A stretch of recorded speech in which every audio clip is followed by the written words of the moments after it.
everybody. It is hello from Neo. It is Kayla and Josh from Home to Hoof. We are here on Christmas Day. Merry Christmas. Happy holidays. Merry Christmas, guys. So what are we doing this weekend? This weekend we're basically just going to hang out, and we're going to do a little bit of work tomorrow. Basically just a little bit of floor, a little bit of paint touch up. We'll take you guys through a more detailed exterior and interior tour, and that's basically it. But we just wanted to have you guys along with us for Christmas Day, and Merry Christmas Christmas dinner. again. And Christmas dinner, that's right. And coconut cream pie. Good. Hey guys, we have the boss Kayla on filming duty right now, and I'm just going to take you for a exterior interior tour. We're just basically going to go over the materials and what's next to come and what we're going to be doing in future videos. So as you can see on the exterior of the cabin, it's a vinyl siding, blacked out windows. We have metal around the exterior base, also a metal roof, black metal soffit and fascia. On this side we still have a deck to do. The deck will be wrapping around to the back of the door. It'll be a composite deck, one step off the front of it. We'll film that as well. So the deck will probably span approximately halfway on the back. It'll come out 5 feet. On the back is same style, the metal on the bottom and the vinyl on the walls. We decided to do also an eave trough, which will collect our water for the summer months. Currently our rainwater collection system is not hooked up, but it'll have all of our what's that? It is in winter mode. It is in winter mode, that is true. But this side houses our barrel. We also will be installing a gray water system, which we will show you guys when that time comes. But same thing, basically just the metal along the bottom and a vinyl siding along the side.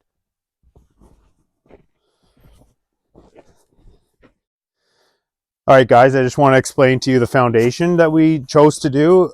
Basically, it's just a pier foundation, a 10-inch sonotube put into the ground.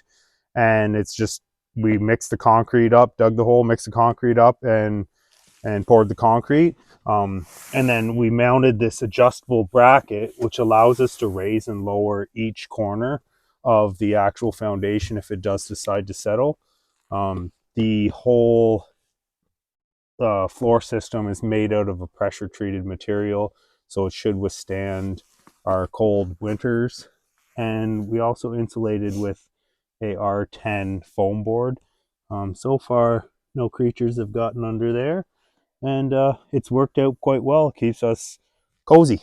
Don't you know you're supposed to knock first before you stick your face to see if there's critters? So we decided to go totally off grid. So we plan just low wattage pot lights. They're 9.5 watts a piece. We just run a Blue Eddy for the weekend, and it does a great job. Hey guys, we're just going to take you through the interior. Just so you know, this door we plan to paint black. I also built a screen door to go over top of it, and I will show you that when the time comes as well. So let's take you through the interior.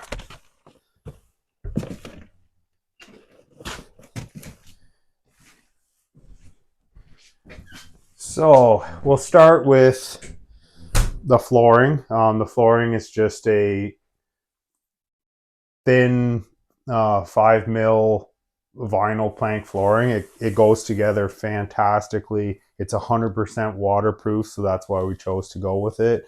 It already has an underpad installed on it as well, so it's super easy to install. This weekend I plan to do the loft, so I will show you how to cut it. It's super easy, basically just a utility knife and a square, and it's a great option for the possibility of anything getting wet. Nice low maintenance. Exactly. eventually we will get to low maintenance and we will be just hanging out and not doing work all the time. Also, so we did MDF shiplap. It's a 7 1/4 shiplap. It goes up grade. It's like a tongue and groove type process, as you can see here. We obviously need to finish the trim around the windows, the doors, and the baseboard, but that's all to come. Also, we did a tongue and groove ceiling, which we stained. A great, easy, low maintenance once it's up. All locally sourced as well. So this was actually from a mill that's close by. They milled the wood, and it's all custom order as well.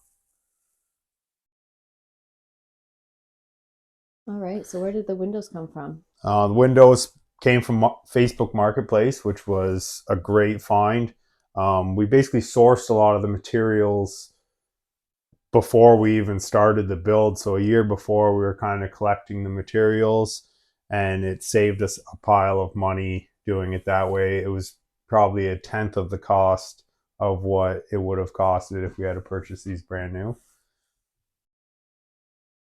We also, most of our decor, so our apple baskets, our baskets on the wall, they're all just things we had sitting around, and we decided to repurpose them. And of course, our Christmas tree was also Of course, our local. beautiful Christmas tree. So now we'll just show you the wood stove really quickly. It's a TH100 made by the U.S. Stove Company. It heats around 750 square feet. It does a great job in this space. The space is only approximately a couple hundred square feet, 192 to be exact, and with around a 50 square foot loft.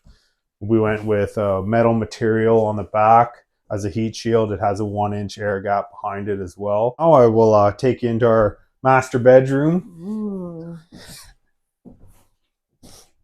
So we went with a rough cut pine for the wall in here, just to give it a little contrast, as well as the beams. They're just a faux beam, basically hollow on the inside, and all the material is just a sourced material that we sourced from my local mill, and I just process it. I cut it down, I plane it, sand it, put it together, and bada boom, bada bing. Like my wife said, magic happens. In the bedroom? And that's the only magic that's happening in the bedroom. But anyways, we also opted for a small TV. We don't use it very often, but we like to have a movie, a Harry Potter night. Harry Potter. Yeah. Before bed, and we just put a small floating shelf as well for a little bit of storage. But in the end, it's all about being as minimal as possible, and just use what you need, and that's it. Yeah. And this bed does flip up as well, so the whole foundation does flip up on piano hinges. Yes, it's a pain to make, but you know what? You have to do what you can do.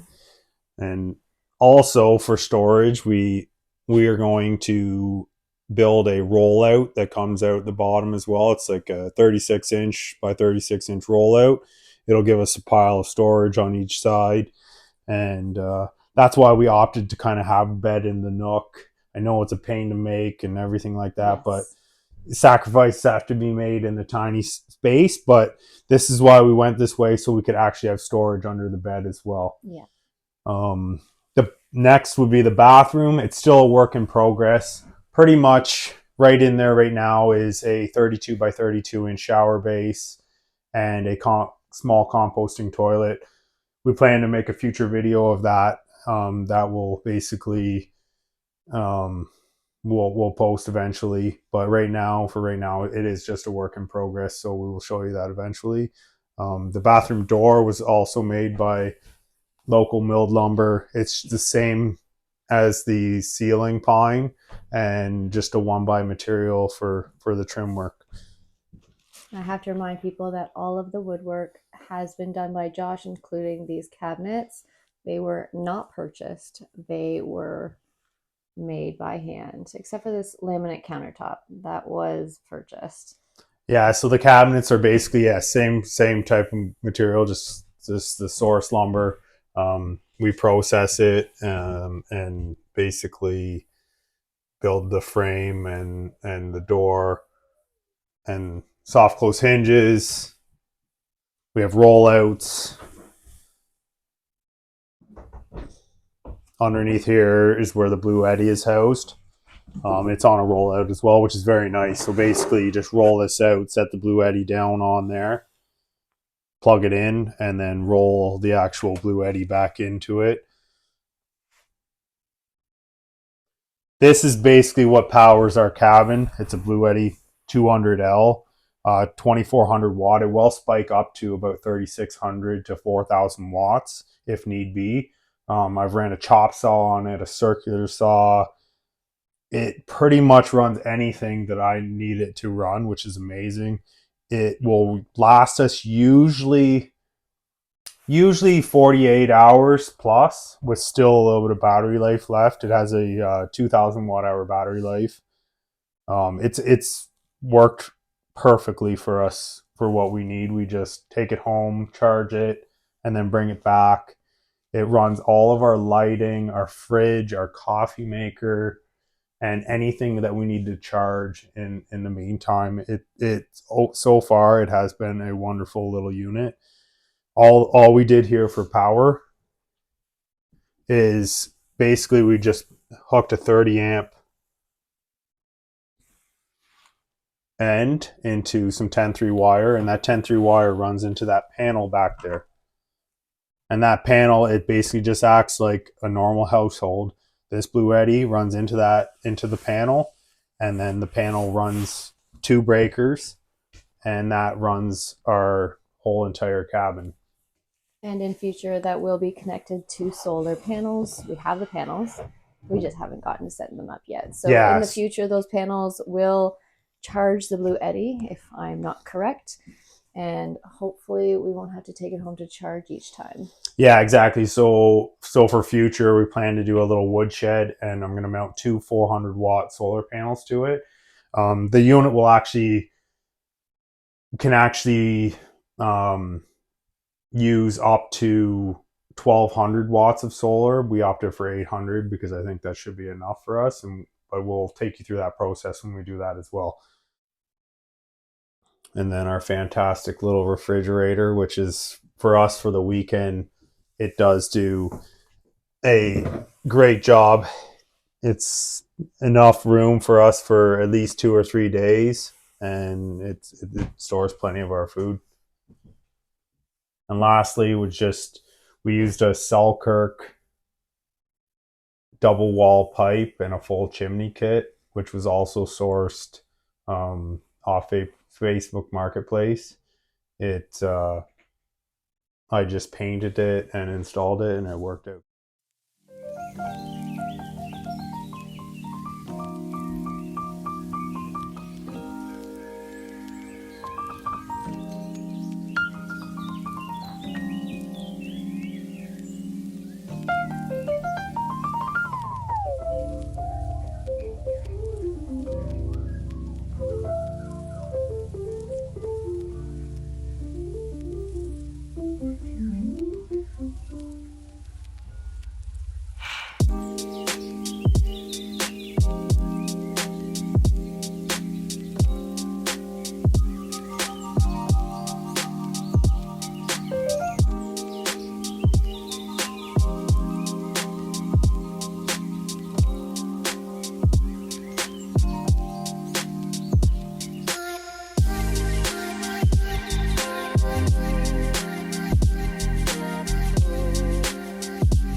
concludes our time here this week. Thank you so much for joining us.